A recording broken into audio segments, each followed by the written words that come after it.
ahead and stare at us. We are two bodies in America. We bleed the same blood of this country, and stories we'll share with you. Of a time left out the books, but all it took was deep diving into a sad imagination, a true examination of a nation's early trouble. Cause from the wreck and rubble we came out the other side, sippity side. When you're living in this country, it's do or die, and we can tell you how. Yeah, but let's break it down. Take those shackles off my hands, oh Lord, I'm free. Wow, wow. Welcome to the 300th episode of Dolby Creator Talks. This is a show about how artists use technology to tell their stories, and I'm your host, Glenn Kaiser. Since it's our 300th, we wanted to do something special. So we got out of the studio and went to the Pasadena Playhouse in California to see Mexodus, the hit musical, which is now on tour in the US. If you're unfamiliar, Mexodus is set in the 1850s and tells a powerful story of the Underground Railroad that led south, following enslaved people who sought freedom across the Rio Grande River into Mexico. It's an incredible show, conceived entirely as a two-performer, live looped musical. And even more exciting, our friends at Audible have once again outdone themselves by releasing an immersive audio original version of the show, which was produced in stunning Dolby Atmos. We are so excited to talk about Mexodus, the new Audible original and the live stage production, with co-creators and stars Brian Quijada and Nygel D. Robinson, along with the show's sound designer, Misha Fiksel. This show has been on fire, picking up the Best Musical Award at the Lucille Lortel Awards, the Outer Critics Circle, and the Drama League, among others. But before we jump in, there are several visual elements in today's episode, including some behind-the-scenes clips from the Pasadena Playhouse. So I'd also like to take this opportunity to invite you to watch the video version of our show, now available on both YouTube and Spotify. You can find links, as always, in our show notes. To give you a taste, here's a clip. This is from the song called Two Bodies, which opens the show. Then we'll head to the Pasadena Playhouse, where Brian and Nygel took a break from their tech rehearsals to give us a live demo.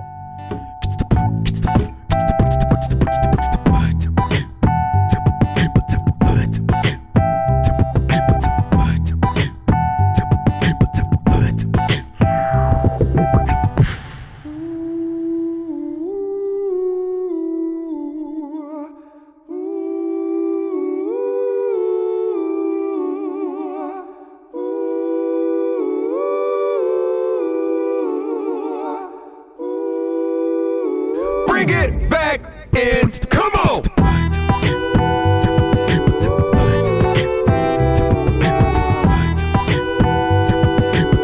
We only singing it cause that's the way we live with it. Oh, my dear Lord, give us a freedom, spare your pity, we don't need it like, oh, my dear Lord, have mercy on the proud. Go ahead and stare at us. We are two bodies in America. We bleed the same blood of this country, and stories we'll share with you. Of a time left out the books, but all it took was deep diving into a sad imagination, a true examination of a nation's early trouble. Cause from the wreck and rubble we came out the other side, sippity side. When you're living in this country, it's do or die, and we can tell you how.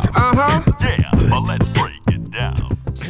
We're here in Pasadena, California at the Pasadena Playhouse. This theater was built in 1925, and this week, Mexodus is going in for their run here. Brian and Nygel have been super gracious, and they're allowing us to come in during their tech week to do a little demonstration of how they pull this show off. Let's go check it out.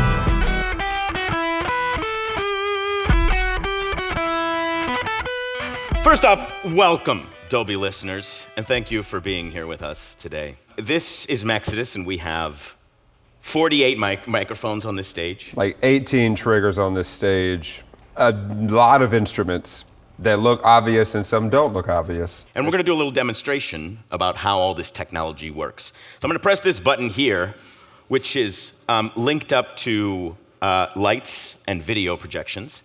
And then in our ears on this next press, we're going to get a little click that goes 1, 2, 3, there 4, 1. You can't hear it, but we can. And this gives Nygel a metronome. Come on. Yeah, come on. This right here is the Ableton Push. And this allows me to control the looping apparatus. 1, 2, 3, 4.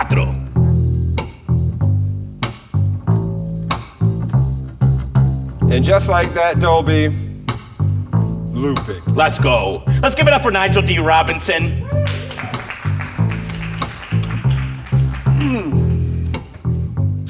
Come on. It's my favorite thing to say in the show. Play some funky music, brown boy.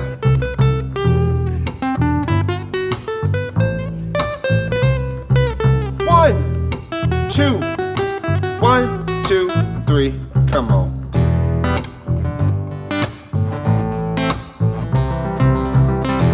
Brian Quijada, Let's go. ladies Stop and gentlemen. it. Stop it. Keep it going. Now there's a little, a Kai Mini up here, a little keyboard. I'm gonna play a little loop.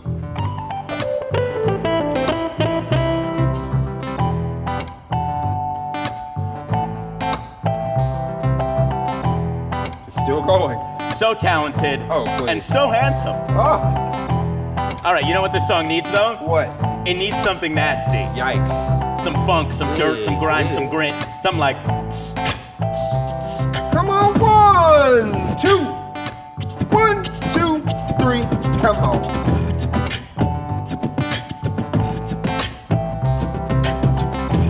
But you know what else it needs? What's that, A Nygel? little something smooth on top. You know what I'm saying? You better smooth it over, baby.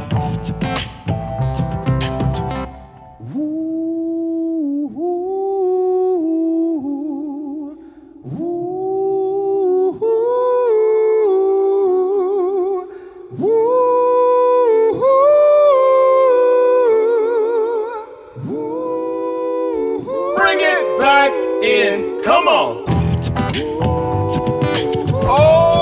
Oh my snap. God. That's right. It's not epic unless it has accordion. Come on, 1, 2, 1, 2, 3, come on.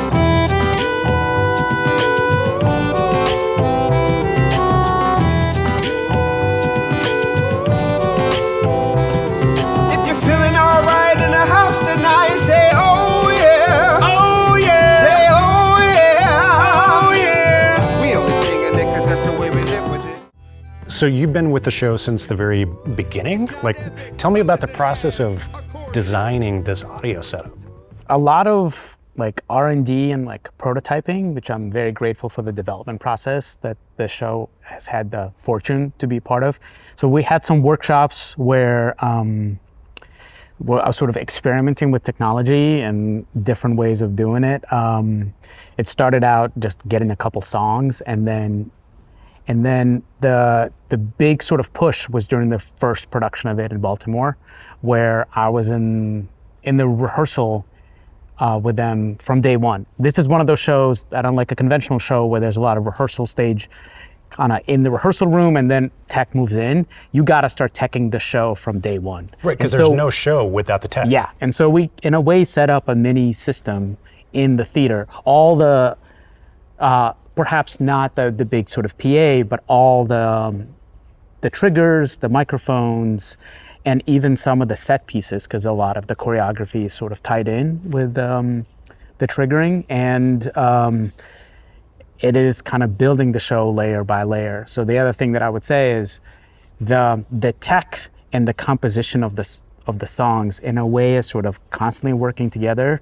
And we ended up a lot of conversations about the arrangements. Like the song started out in some sort of capacity, and as we were building it, I got to sort of participate with them and making those kind of compositional decisions. Because when you're developing a show, like the songs are going to change radically, but every time one of those songs changes, it completely, alters the setup for how you're going to function. Absolutely. But what was so great about it is that actually, in a way,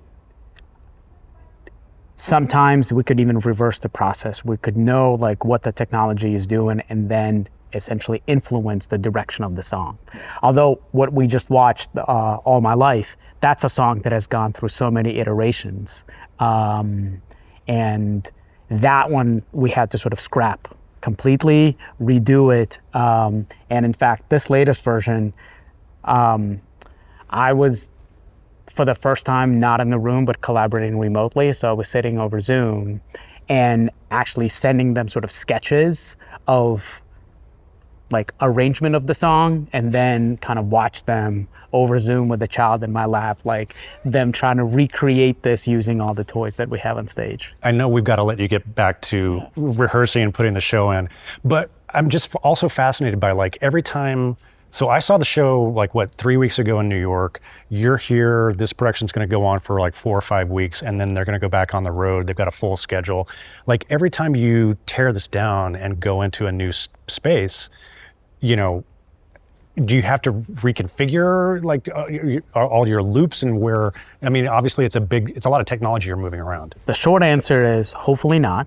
Like we are sort of figuring out how to sort of build a tour, and the system, the looping system is what we travel with, and all the microphones. So we're not changing out any of the inputs or like the playback. The only thing that is changing is the PA itself. Yeah, which is a huge challenge in here. This is a very different theater than the one that I saw in New York. And they are experiencing it for the first time, what it's like to hear themselves as much as, so the kind of the dryness of the previous spaces, now they're hearing the slap back.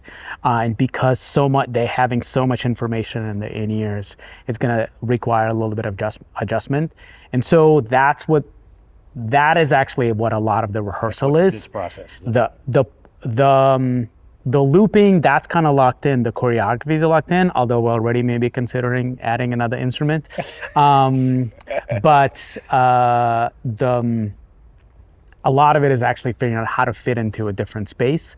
And honestly, this is for the first time where we don't have full control of the PA system. We kind of walked into an existing PA system that we collaborated with them in advance. But what you saw in New York, we built that system bespoke to kind of fit the nature of the show. The theater where I saw it in New York was kind of a black box, right? Yeah. But obviously this is a 100-year-old Absolutely, historic, yes. plaster walled. Acoustically, it's a challenging environment. And there's so much depth. I mean, part of it is going to be and a balcony. Figuring out for our A1, like mixing the show, he's maybe 4 times further away from them than he has been. And so part of just like visual cueing and this, so it is going to be a little bit of adjustment, but that's one of the reasons why we're sort of taking a little bit of time here so we can figure out how to be more kind of nimble with it as we move on to other spaces. Amazing. Well, I'm going to let you get back to it absolutely. because you got a lot of work to do. But when we actually sit down, we'll talk about, because I've got so many questions for you about Dolby Atmos and how you put it together for Audible and did that sound design. So, but this is just amazing. Thank you so much for taking the time. I can geek out about the show forever. So any time. While we were at the Pasadena Playhouse, Brian and Nygel also gave us a demo from the song All My Life. Once again, we'll play a clip from the Audible original version of the song, then let you see the guys perform it live on stage.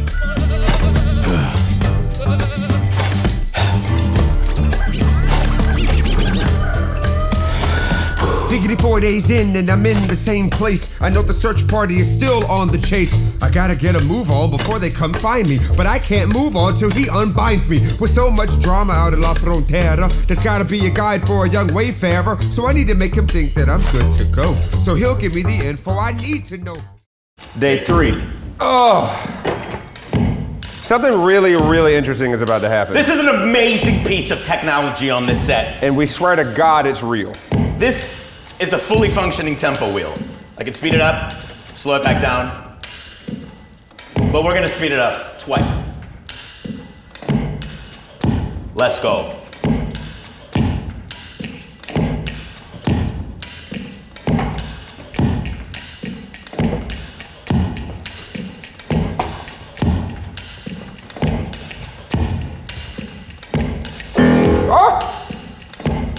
Ten cuidado. Let's go. And now we're gonna make some music. Not that we haven't been making music already. For the purist, we're making music. Come on.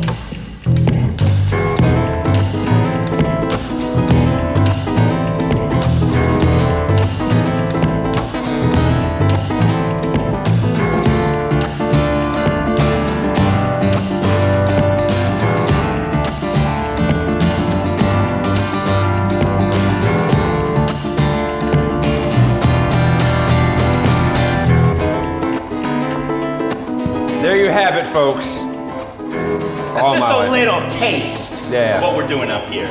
You gotta come see the rest of it. We can't give you everything. So we'll see you here. Guys, I'm so happy to have you on and to finish up the conversation that we started in Pasadena a few weeks ago. I got a lot of questions, but before we dig into the details of how you guys pull this off, you know, both in the theater and the audio experience on Audible, I kind of want to take a couple of steps back and talk about, you know, just conceptually how you guys developed this. You know, the idea that the Underground Railroad also went south into Mexico was certainly not something that I learned in my history classes when I was a kid. So, you know, how did you first become aware of these stories? There was an article that was posted on history.com, I want to say 2017, around there. I can't quite remember when it was, but somebody posted it on Facebook. And so I remember clicking on it and reading it and kind of having the same reaction that I think everybody has, which is, how did I not know about this? And then you read about it just a couple sentences and you're like, of course, why would people in Texas, you know, slaves in Texas, why would they not just cross the Rio Grande and go into Mexico if they could get their freedom there? And so I remember sitting on that article wanting to write a musical or something about it, but being like, it's going to take an extensive amount of research. And also, I don't know that I think I need a partner to be able to, it didn't feel like completely my story to tell, but I was intrigued by it as I write a lot about immigration politics. And so it felt like a reverse border story in that type of way. But that's how we kind of came upon this. And then I met Nygel. Misha and I Misha and I knew each other, but he had been watching a lot of the tracks that Nygel and I were releasing, and that's kind of how we all got interconnected. And so, you know, did you guys have a personal connection to these stories, or sort of what was the entree? Was it just kind of interest in kind of, you know, these stories that hadn't been told before, or what was the hook for you guys? I've recently found this out, but I think instinctually I always knew. But like my family goes back like at least 10 generations in the same town I grew up in. So that means these people were enslaved in this town. They were sharecropping in this town. There was Jim Crow in this town. You know what I mean? So like there's like a really big ancestral tie I have to this. And no one obviously in my family crossed the Rio Grande in Mexico because I would be Mexican. I would be from there. But the idea that my folks, I am a descendant of slaves who had to find emancipation somewhere or were affected by these two railroads going north and south and receive their emancipation that way. So yeah, like that, it was an interesting story, and it was like, what am I learning? What are people actually teaching me? Because like I remember the history books in middle and high school, it was like 3 or 4 pages about slavery. Slavery was bad, and then they went north, and then the north is great, and I'm like, that's some. It was a very clean story. Very clean, and this is such a dirty story. And like an interesting thing about it is that the more you look it up, the more you realize that it's not all hunky dory. It's not all we're holding hands and it's beautiful. It's like Mexicans were like, I hate the United States more than I want you to be enslaved. You know what I mean? Like, so it's not like come here, we love you. It's like come here so we can spite them so they can't come here anymore and take anything from me. I can't give them ammunition to kill me. And I love that, actually. I love that it is not so black and white. It's very, very gray. And that's interesting. And so how did the show start to take shape? Because I'm always intrigued by this kind of question, because like you had this, you don't even have a story, you have a notion, right? You have like, oh, this is an interesting thing to explore. But how do you start to figure out what the story is? How do you get from that idea to Carlos and Henry? How did you get, you know, Brian, you said that you knew Misha beforehand, but like how did this team start to get together and kind of develop what we see now as Mexodus? Yeah, it starts, I think, super small. You know, it's small steps, like little incremental bites where, you know, you find a little folk tale, this beautiful folk tale about a runaway slave floating on a bale of cotton across the Rio Grande. And you're mesmerized by it because the very thing that enslaved this man was the thing that set him free. And you find little snippets of that, bounty hunters coming in, putting up wanted signs, and the story kind of starts to create itself. And in a way, the fact that we didn't have one particular story, there wasn't enough, it wasn't well documented enough to be able to follow one specific person. So we were able to cultivate a story based out of snippets, which is actually quite liberating. And so once, Nygel and I had created the story of what we wanted to write and started writing the music, then it was like, okay, cool. We got to find a director, which is when David came on, David Mendizabal, who's crazy talented. And we were like, cool, yeah, we need sound. We need like a sound expert immediate, like yesterday. And so that's when I suggested, Misha and I had known each other for many years, and I had suggested one day while we were out in Texas together in Dusty Lubbock had said, hey, you don't have to do all this looping alone. He's like, you guys are doing enough. Let me help you.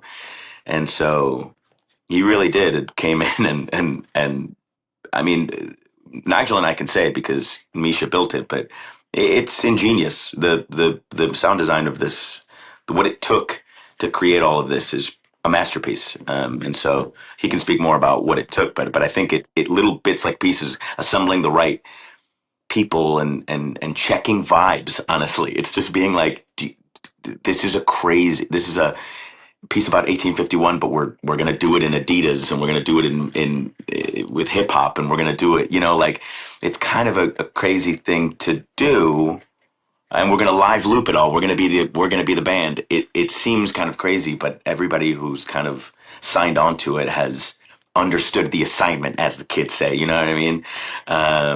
Yeah. I just wanted to set you up, Misha.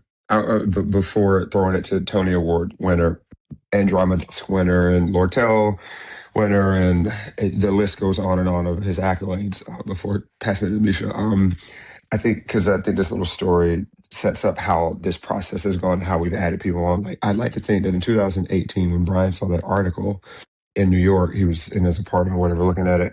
I was in Florida and I was doing a regional gig at Florida Studio Theater, and I was in the housing, and I wrote this like spiritual, and the chorus was "Take those shackles off my hands, oh Lord, I'm free," which ended up being one of the main riffs in Two Bodies. So I like to think that when Brian saw the article, I wrote that thing and we mashed that thing together, and it has been like falling into place like that this whole time. So like David coming on via New York Stage of Film, Misha and Brian having met before, and then Misha saying that thing in 2020 or whenever y'all were talking about it, like all these things fell into place, and then we fell right into the beautiful, beautiful, talented hands of Misha Fiksel.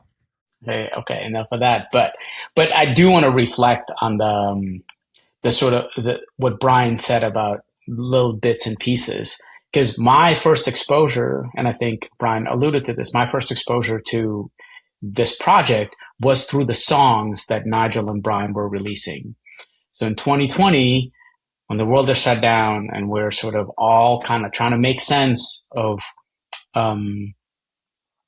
what to do, I keep seeing these sort of drops happening, and I'm listening and I'm hearing that melody and I'm hearing that refrain. And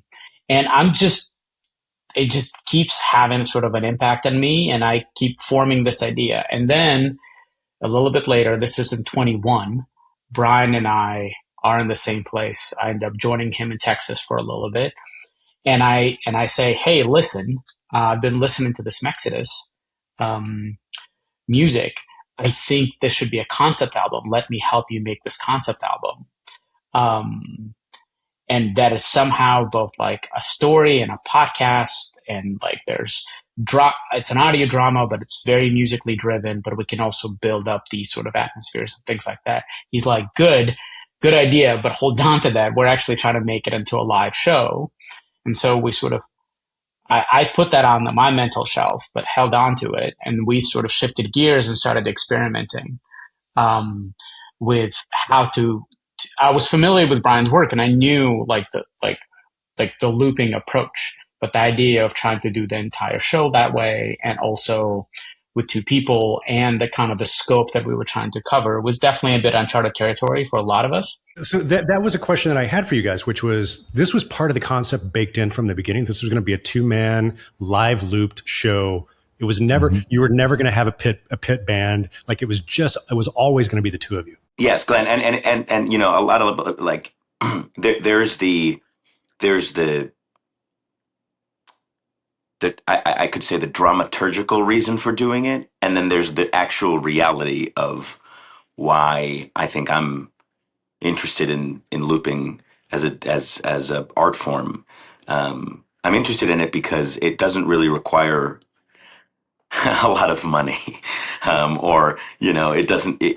I know that we can do it ourselves, and so it allows us to be able to develop it with not many things with resource, not like or lack thereof, getting in the way of us making it. I also think that looping is inherently one of the most theatrical devices ever made in music because you're seeing the process live in front of you. It's a magic trick when Nygel pulls out a trumpet. You know what I mean? It's captivating. It's breathtaking. But that's why I think I'm fascinated with looping in general. We could also be like, looping is also the art form started off of a single guitarist wanting to be larger than themselves, to be able to jam with themselves. It's also the analogy for an immigrant that you're kind of asked to do everything on your own. You pull yourself up by your own bootstraps. These men are the story is built on them working, and you're seeing a sweat running all these instruments, right? There's the dramaturgical, we could tell you like the significance behind why we're looping in the show. But I think the seed of it is being like, we're going to be able to make this in a pandemic, just the two of us. So let's just start there. Tell me a little bit about what were these pieces that you guys were dropping during the pandemic? Were these just, these were just kind of explorations around specific songs that were going to end up in the show, or what were you guys doing? So Liz Carlson, who we love, she was at New York Station Film. She was like an associate artistic director, I think, at the time. And she gave us the idea to write one song a month for a year, starting like May, June, hoping that like... That's kind of genius. That really keeps you on track, doesn't it? It's brilliant. So hoping that in June of 21, we'd be able to get together, and it happened. But like, so Brian is a very structured person, and I'm a like vibey person.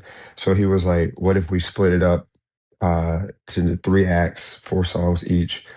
First song of Act 1, first song of Act 2, first song of Act 3, so on and so on until we finish. And I'm big musical theater nerd, so I'm like, oh, well, a couple of months we can write the same thing kind of 2 times in a row because it'll be spaced out enough that a motif can repeat. And we need that. We need it, for theatrical purposes. But so like the crazy thing is that we would write one draft of a song and have a meeting with Liz and Chris, who was running New York Station Film at the time. They would give us notes. We would go back, rewrite the song, come back, maybe get a couple more notes, or maybe it would be done. So we would have like 2 or 3 drafts of a song every month until we got what was like perfect at the time. You know what I mean? So like throughout a year, we wrote 2 or 3 versions of all 12 of these songs. So like, it wasn't like there wasn't like a concept around. It was like pretty much, and some of these things like haven't really changed. Like Henry to Enrique is more or less the same song that we wrote initially. Some of the verses are the exact same, but obviously you get it on stage, you start rehearsing, and you're trying to like really make it coherent. You change a couple of things, but like it's a really interesting process. But when you take it one song at a time, you focus on one thing for a month and you get the best possible version at that time of the song. Yeah, New York Station Film, I think, was the first sort of, a chance for all of us to kind of be in the room. So that's when I met David. That's when I met Nygel. And there was definitely some writing happening there as well. I believe there was even dramaturg who was sort of part of it. But that's when we started sort of experimenting with looping, and actually looping that is not hardware based, but sort of what eventually became the system that we're using. And it culminated with a a performance of Mexodus as a sort of a concert on the stage on the Hudson River. Is one of the most beautiful things I've seen, like in terms of kind of both the symbolism and the simplicity and yet the virtuosity of it. Where we did the looping, it was actually a hybrid situation where the first number we did looping using like software, and then they moved back to using the machine to sort of perform the rest of the songs. But that's when I don't know if there was another time before, but that was when I first saw an audience respond to it and realized sort of the potential of the piece. And that was in 21. And then there were actually several sort of instances of workshopping, writing workshops, kind of music workshops. I would say the most from a technical standpoint, and I'll let Brian and Nygel speak to others. The most sort of pivotal moment was we got 2 weeks. Northwestern had a sort of a residency program. We got 2 weeks in a space in one of the spaces downtown. We got access to an engineer. We got access to like some basic PA, some instruments. And that's when I really had a chance to kind of like dig in and kind of break the code of how the show was gonna work. And I know it was a painful process, but we were able to actually rough in the performance of the show again, and it culminated with 2 nights performances where we had audiences come in. And that's when I was like, okay, I think this is doable. But it was just like the 4 of us, and I was mixing the show myself. And sometimes there would be issues. I'd have to run on stage and fix some things. And the stage is a strong word. It was a black box. So I was like literally right next to them. But my wife there remembers that show and still thinks she loves all the versions, but still like that's her favorite version of the show still. Because there was something sort of scrappy and kind of actually sort of teetering on like takeoff and failure at the same time. Teetering on the edge of catastrophe at any moment. Yeah. As the kids would say, Misha began to cook. Like really, he was in the kitchen cooking. I realized I didn't answer part of the question that you asked, and just to put it in, like I was talking about like the process of like creating these songs every month, but the way that they got out was we would put a video out. So Brian and I like split this video situation up in 2 parts. He would be the videographer. So we were away from each other. I was in North Carolina. He was in New York.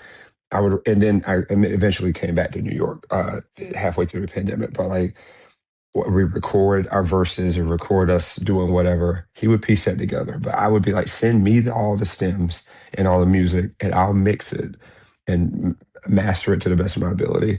And then we'll throw a music video together, and we release them once a month on YouTube. And those are the videos that Misha saw, and like Ken Matt saw, and Danny Feldman saw, like all these people who have like since come back around to Mexodus. Like Danny saw that stuff, and then we just closed at Pasadena, you know. Those videos became, in one way or another, proof of concept. We were hypothesizing what it would look like visually, even though we were not live looping, obviously, in those videos, because it's impossible to do that without lag over the internet, him in North Carolina and me in New York. But we were able to like make videos that were representative of what it could potentially look like as a stage version. And that was probably what helped garner even more attention, or honestly signify to producers what it was that we were making, that we needed support with. And I just really quickly just want to sort of shout out, like after that, the Northwestern and a few other workshops, then we did have one, I think, another pivotal opportunity, which was the premiere of the show at Baltimore Center Stage, where the first sort of like fully staged version of the show actually premiered. And the important thing to stress is that this was a regional theater that was convinced of the fact that this is an ambitious project and it requires to start teching from day one. And so this is not a show that has a conventional sort of rehearsal process. They're in the room. We essentially loaded in the PA system, perhaps not all of the amplification, but all of the recording components, all the triggers, all the instruments, and even parts of the set, because that plays a role in the choreography in a rehearsal room. They were able to supply an engineer, and they were able to support me being there from day one. And David will say, like, honestly, that whole show was about sort of making the music happen. They didn't really get to work much on like sort of the performance and the acting until later on. But essentially for 4 weeks straight, we were actually just plugging along and figuring out. Misha. Five. Okay. Yeah. 5 in the room, which is in nuts. the room. It's true. Yes. That is nuts. And I remember when we sat down, Misha, in the theater and chatted for a few minutes in Pasadena, we were talking about you just like, I mean, I've got some friends who are in the musical theater world, and I've kind of watched how they go through this process of developing shows. And, it's just like a new show, you put it up, they're changing songs out until, through previews up until, it freezes right before opening. Like, it's just a chaotic creative process. But every time you guys needed to do that, Misha completely, had to reprogram it. Yeah. Yeah. You couldn't just toss him a new song or like completely change something. Like, he had to completely rethink the tech as well. We've tried that a couple times to like change things last minute, and it was not a good idea. We literally had to retrace our steps back like in a half an hour that we had left. So yeah. Yeah, we tried. There was like in Berkeley. We were in Berkeley, and it was like the penultimate preview, and David was just like, I think we need to rewrite All My Life. And we were like, okay, let's try. And we were 30 minutes in, and we were like, this is a 2-week job. We will do it. We literally said, we'll put a pin in this. We'll do this version of All My Life in Berkeley. And when we get into rehearsal at whatever our next venue is, we'll use, a few days to rewrite it. And it ended up taking 2 weeks to build that in New York. Just that one song. Although I would like also just kind of that it's not just purely a technical thing. A lot of it has to do actually with both the story writing and the music sort of like logic of the show. That what we realized is that even from a storytelling, like to take a song and to break it apart, there's going to be loose ends that sort of will like come bite us in the ass at the end. And so it's both I actually love this analogy that this whole thing is so interwoven, both in a storytelling and a musical way, but also in a technical way. And there are sort of these symmetrical like webs that you got to be a lot more sort of meticulous and patient with crafting them and then recrafting them. Misha, I remember when we were sitting down and talking as well, you blew my mind when you told me that there are no pre-recorded sound effects in the live version of the show. Everything that I was thinking was foley that you were triggering from the back. Nygel and Brian are actually doing live on stage. So I'm just kind of curious, what were some of the more interesting sounds that you had to figure out, that we would think of as sound effects that you had to figure out how to get Brian and Nygel to create live on stage? The storm was always sort of the white whale of the show. That was sort of musically we were able to achieve kind of the intensity, but as a sound designer, as I would watch it musically, it's like I need the texture of it a little bit. And so we actually had different iterations. So we introduced wind. That's a little bit more straightforward, just blowing air into a microphone. But at one point I was playing around with rain. We used like a plastic bag that you sort of would like crinkle into a microphone. And that was actually very successful, but from a logistics standpoint, it got a little bit more cumbersome. And so that's when I, experimented, and we're using the keys of a piano, again, some sly magic move earlier in the show during All My Life. One of them slides a piece of paper between the hammers and the string. And so during the building of the storm, he's tickling the ivory, so to speak, but they're creating this sort of tapping effect which then we layer and loop and sort of create the sort of texture of rain. That combined with the wind. The most sort of powerful one and fun, I guess, is the fire. Like that's like because Brian has, makes such a meal of it. But that is it. It is an old school foley technique, right? Like wrinkling like paper. But the fact that we're able to sort of loop it and then layer a couple more layers and add like the snaps of the branches and things like that. And it's so simple. It's a paper bag and hands.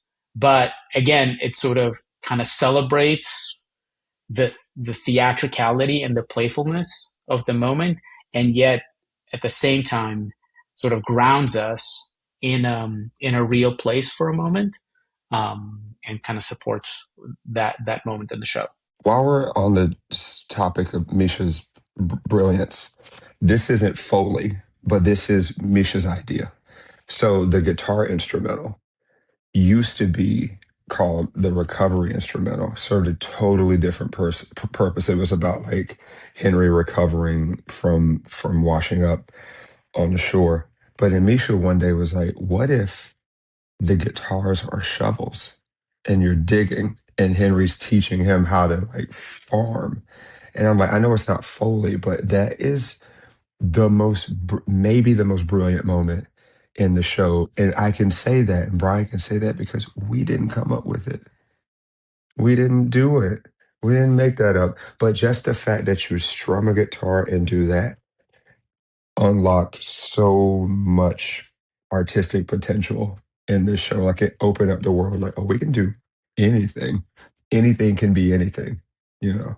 Well, and in that moment, what it does is that like it truly solidifies the idea, the unwritten contract of going to the theater and being like,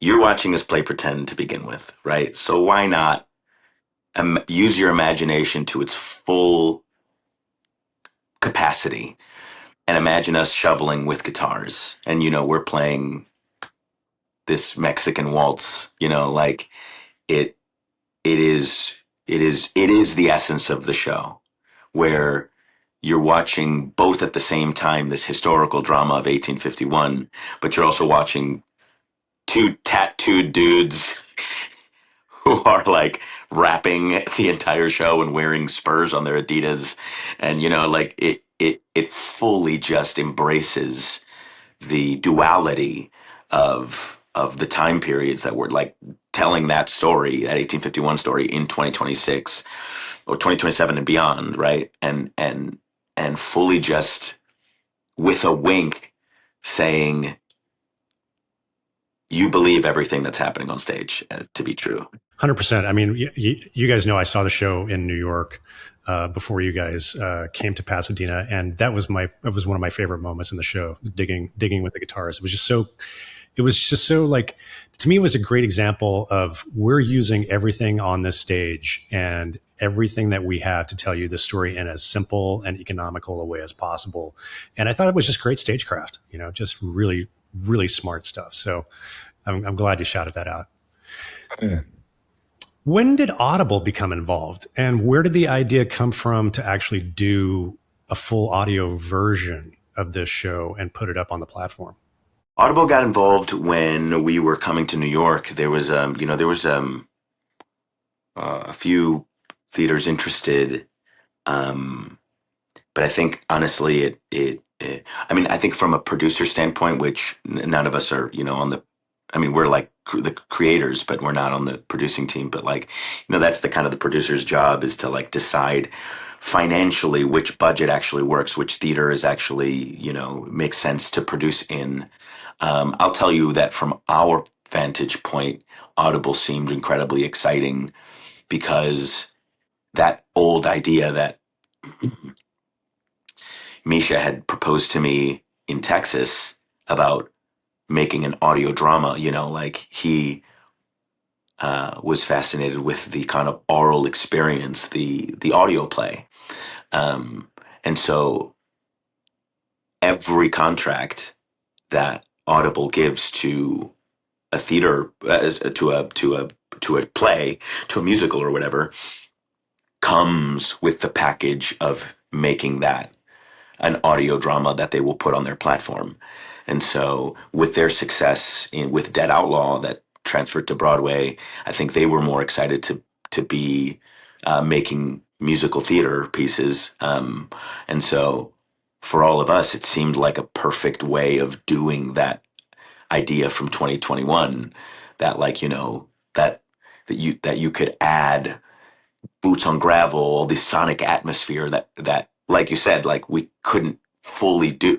It would be silly if we were making goat sounds on the live version, you know what I mean? But we were able to do that. You know, Misha was able to create that in the audio drama format. And I will sort of say that, like, with Audible, it was a little bit of uncharted territory for them. This was their second musical. They've done plenty of plays, and I've actually done a few projects with them that either started out as audio and then became a stage production, or in reverse. So that has definitely been part of their models, but they've been focusing entirely on non-musicals. And then Dead Outlaw was their first sort of adventure in that regard. And then it got released as an audio piece. And so with this one, there was definitely excitement. I was getting on that soapbox a lot, sort of talking about the possibilities. And there was a lot of questions. How much does it translate? Is it a direct, like, do we record live on stage, which they've done before? Will that work? Or how much license do we give ourselves to sort of depart a little bit from the stage production? And I will commend Audible for being sort of a partner and letting us kind of experiment and figure that out. And also their experience of sort of helping guide those conversations and sort of speak to their listeners and sort of the audio experience. And the show is different on Audible to your point. You know, it's a different experience.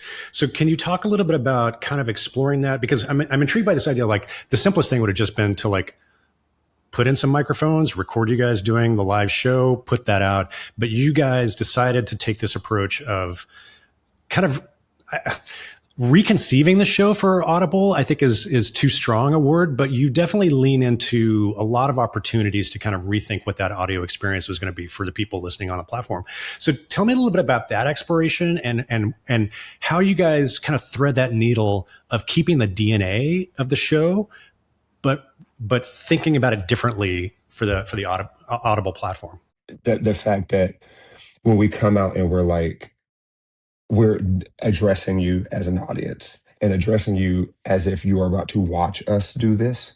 And that is different from you're about to listen to us doing this. So, like, the language at the beginning, we knew had to change, because it's like you're radically invited to listen to this experience, like knowing that, because you said the operative word experience. The show itself is a live experience because the looping is interesting to watch. But the looping is kind of boring to listen to if you're just listening to it. It's like, well, why is this just going for a minute and no one's speaking? But translating that to the audio, we get to add more music. We get to make it an actual audible experience rather than this multi-hyphenated experience. But Misha, please. I think part of it is sort of just like musically speaking. I think, to answer your first question about sort of the DNA, we knew that the DNA of it is the songs and the lyrics and the story. We knew that wasn't going to touch. That's not going to change. But we also acknowledged that some of the benefit of the live show and sort of the fourth wall conversation that sort of is directly addressing the audience, and that they're literally seeing all the work happen, that is not available to us in an audio format. And so some of the arrangement had to change, in part because the virtuosity of the looping was not apparent. So we actually had to lean into the strength of the song in its sort of lyrics or arrangement or whatever. So I guess one of the sort of the more obvious changes is a lot of the introductions of the songs sort of got compressed. We got to layer things a little bit more, and it's a great opportunity as sort of just like as a music maker to like go back and like, how would I have done it differently?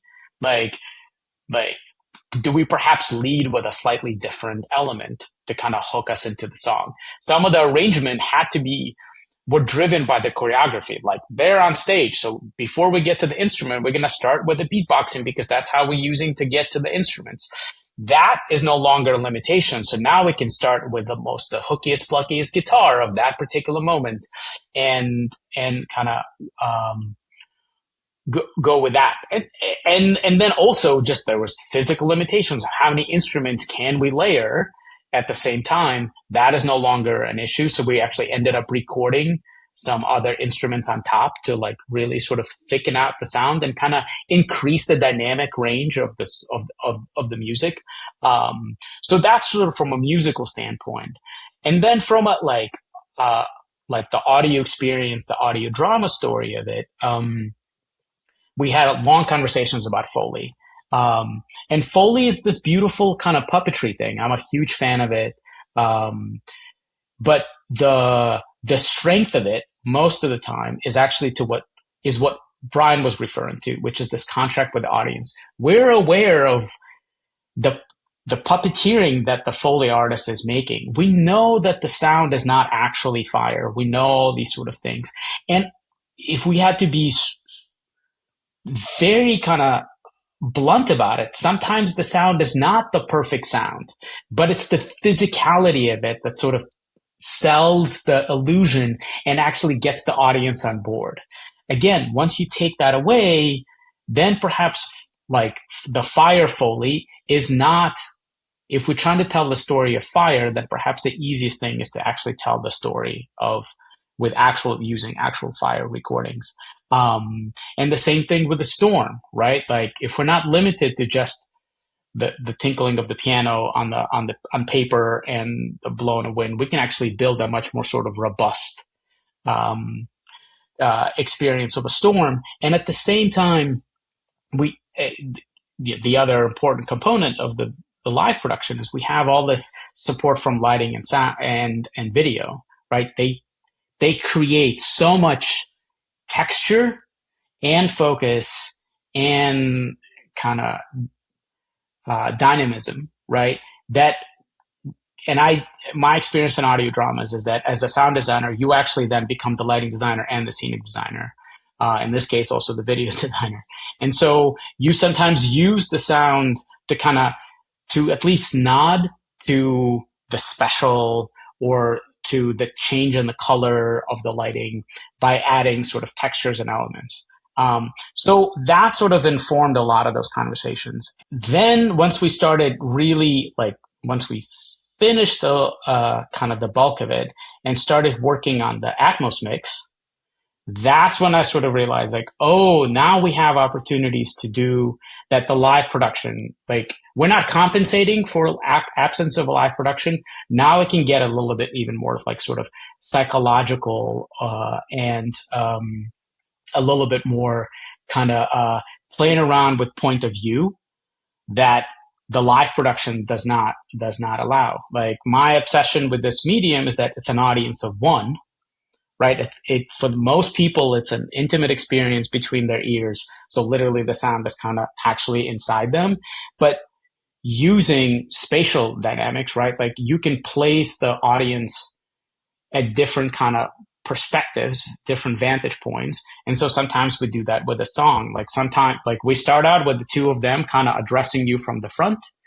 And then once the song begins, now you're sort of inside the song.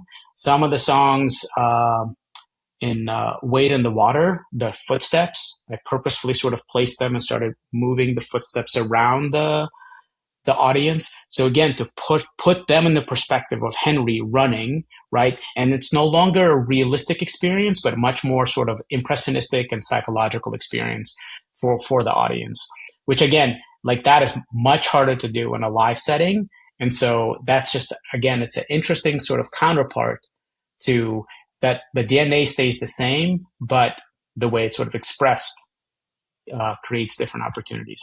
I have a very amazing story about listening to Misha was like putting these tracks all together and in Dolby, like, trying to make it, a kind of a sonic experience, right? And we were also running the show while we were getting these tracks, right? Of like approval. Do you have any notes or blah, blah, blah? And so oftentimes I'd get home really late in the middle of the night. My wife is asleep, so I'm like, okay, I'm all right. Misha just sent the new track I got to listen to, and so I put it on, and I was listening to it at night, and like I'm listening to Bounty Hunters, and then like we're arguing, and then like the knock happens, and it's panned all the way left, and I'm like, who's at my door? Like, because it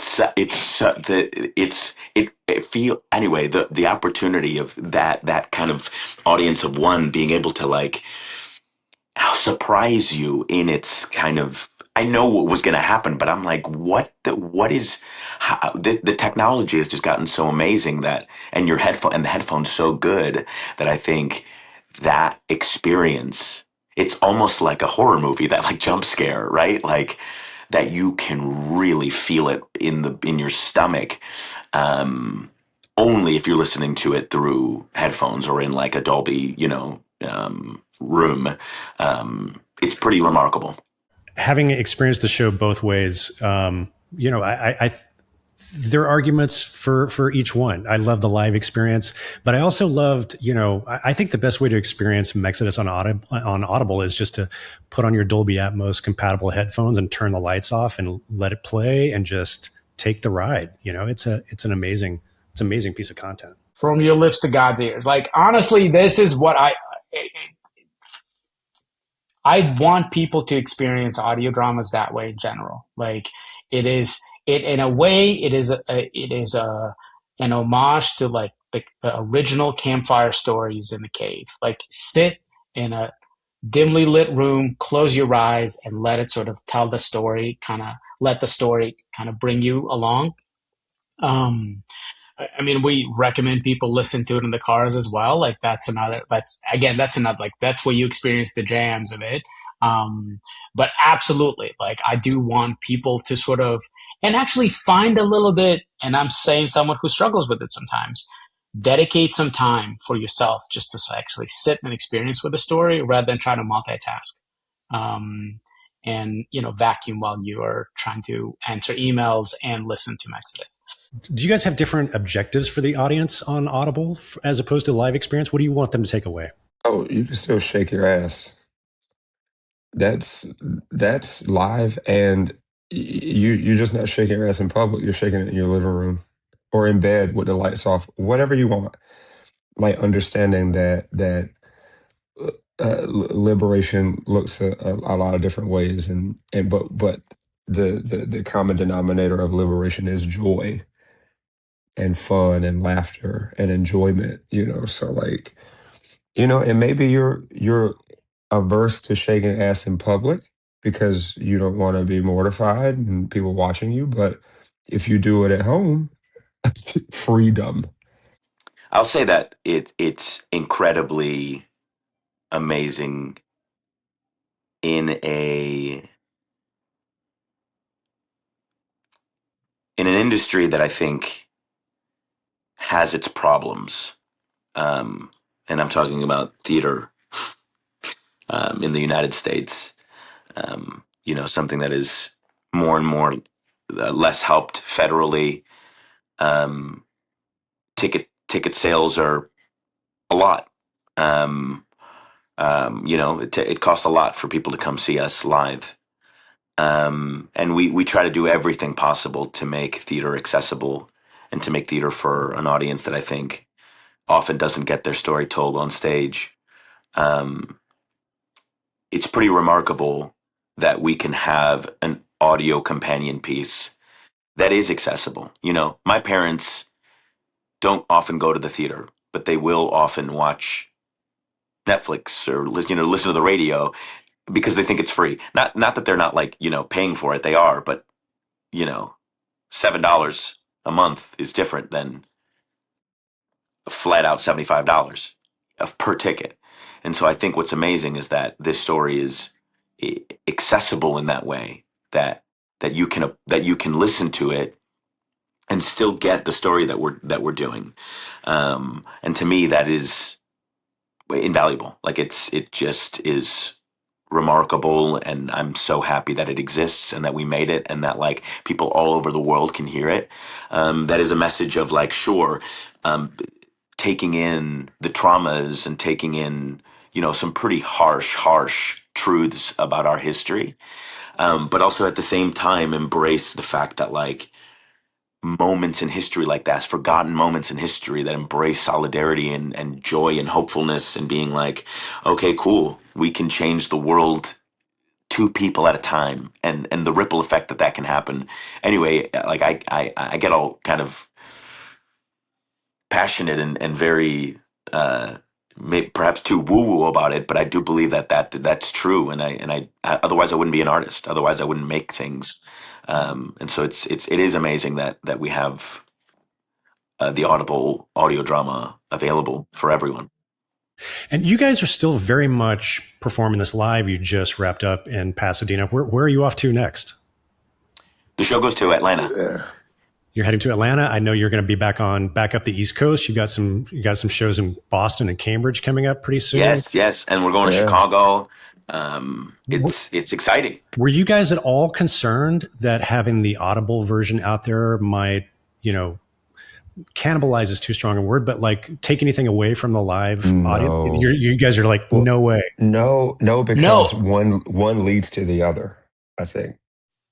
Yeah, and actually in both directions, right? Like the Beatles, released albums, but also played out, sold out shows, right? And yes, I'm comparing you to the Beatles, but it is actually such a gift to, and Brian sort of spoke to this a little bit about sort of sharing the story and sharing the joy of it, and to be able to go see the show, and at the end, in order to and then go and tell your friends about the show, but not just tell them, it's like, hey, listen to this, right? Or I've had some friends tell me like they saw it with their kids, and now like that's what they're listening to in their car, right? And so they continue sort of like reliving some of this, and so it's an opportunity to kind of pass on through word of mouth, right? Like be able to, like, it's something you can take with you. So that's one direction. But in other way, definitely there's people who have heard it. And now that we finally have a chance to kind of bring it to the rest of the country, which I think is super important for a show like this, that it doesn't stay just in like the destination of like East Coast, and they might have heard it and now they're able to kind of experience it, in 3D, so to speak. But the other joy of it is like these two have been working their asses off performing it. As we continue in the tour, we're introducing other people to there's swings, there's understudies, and so that family is growing. But so is the sort of the flavor of the show, right? And so be able to hear it one version and then hearing another voice tell the same story, sing the same songs, and to sort of, again, to enrich the experience. I think that's also very exciting to me. I think Misha is absolutely right. It's like really cool to like watch, the guy who understudies me, his name is Alan Mendez, and he's a better musician than both Nygel and I combined. And so when you watch him do Mexodus, you're getting musical flavors that are remarkable. And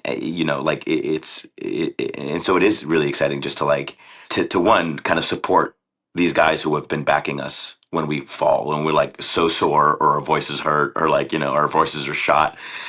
These guys that have been stepping in to do probably the hardest job in show business, which is understudying Mexodus. But I'll say this is that we're kind of all kids of the regional theater. We all came up in the regions, and the fact that Mexodus is killing it in the regions. Mexodus is doing incredibly well in Pasadena, Baltimore, all the cities that we've gone to and all the cities that we'll continue to go to.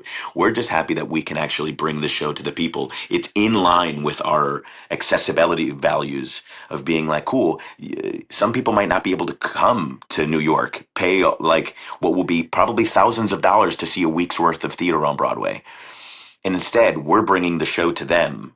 And it might be harder on us as the collective machine that is Mexodus, putting all of this stuff, setting everything up for, a month in a certain city, 2 weeks in a certain city. But it's worth it, I think, to get this story out to as many people as possible, to the entire country.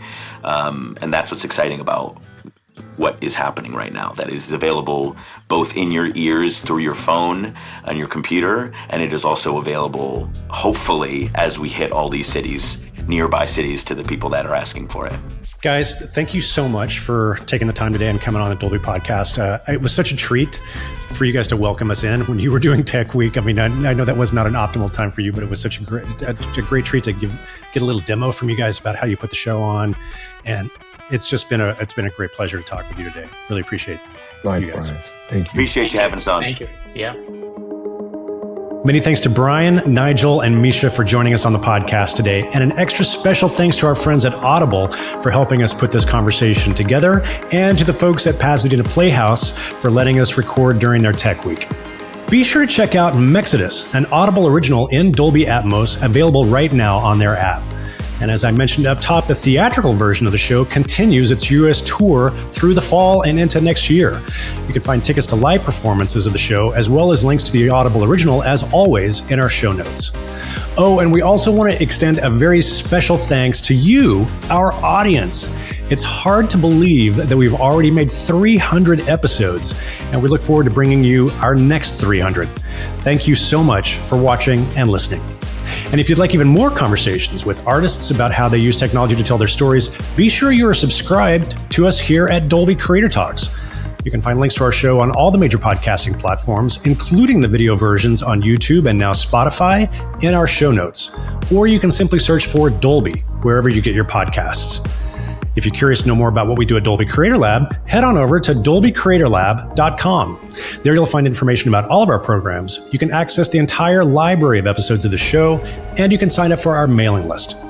Until next time, this is Dolby Creator Talks. I'm your host, Glenn Kaiser. Our producer and editor is Michael Coleman. Our executive producers are Amanda Schneider and Jack Ferry, with additional editing by Matt Nixon. And our production coordinator is Karen Kahn. Thanks for joining us.